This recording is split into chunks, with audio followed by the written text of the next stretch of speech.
Hey guys, Lord Pudge here, bringing you another sorcery video. Today we're going to be going over how to get started and what you need. So like with an ETCG, the first thing you're going to want is a deck. Alongside that, a sorcery playmat's going to help, and we'll go into that in a second. It's recommended, it's not needed. 1d20, assorted dice just to manage your combat rating and health. Tokens, which come with the precons, and of course an opponent to play with. Now there are a few ways to acquire a deck. The first way is you can buy packs and try to build something that way, build your deck that way. I would not recommend this, especially if you're just learning the game. It can get a little confusing. If you have somebody kind of guiding you and showing you how to play and they're building something for you, that's a great way to go. But if you're new and you're just wanting to check it out, I'd recommend picking up a precon. Now currently at the time of filming, we are in the beta and there are 4 precons you could currently purchase that are on the market. They're going for about $40 for 4 of them. You have the Wave Shaper, the Geomancer, the Spark Mage, and the Flame Caller. So those are the 4 that you can start with if you decide to go the precon route. You can also get alpha precons. They're a little more expensive. They're not printing those anymore, so you can pick those up on places like eBay. A little more expensive, but you can play with those as well.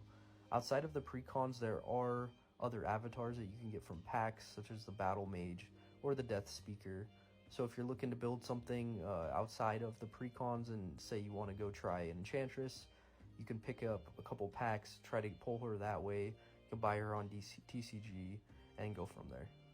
Now our deck itself is comprised of a few different components. We have our avatar as shown. We're also going to have our spell book, which is made up of 40 cards minimum, and then our atlas, which is going to be made up of 20 sites minimum. So outside of our deck itself, we do have a couple other items I would recommend picking up if you can.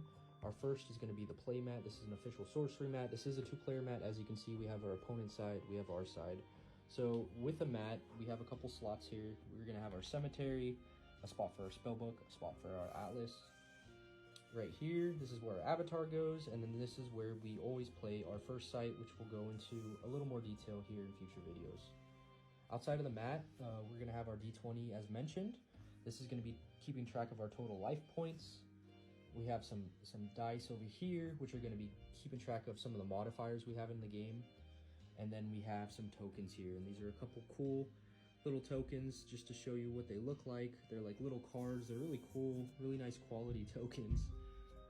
And these are currently with the precon. They might not be in future precons, so something to think about if you're looking and you're interested in picking up the game. Alright, so that's everything you'll need to play sorcery, or at least to get started. Again, not everything on here is a necessity, but it's just going to help with gameplay. It's more quality of life improvements for the game, especially as you get started. So to play, you'll need a deck, again, sorcery playmat, a d20, a couple dice, tokens which come with the precons, and of course an opponent to play against. Alright, so there you have it. There's everything you need to get started playing sorcery. There isn't a whole lot. The nitty-gritty really comes with the details of playing the game itself, and we're going to get into that here in future videos. So I hope you guys enjoyed this video. Hope you stick around, hit that like, hit that subscribe, and we will see you guys in the next.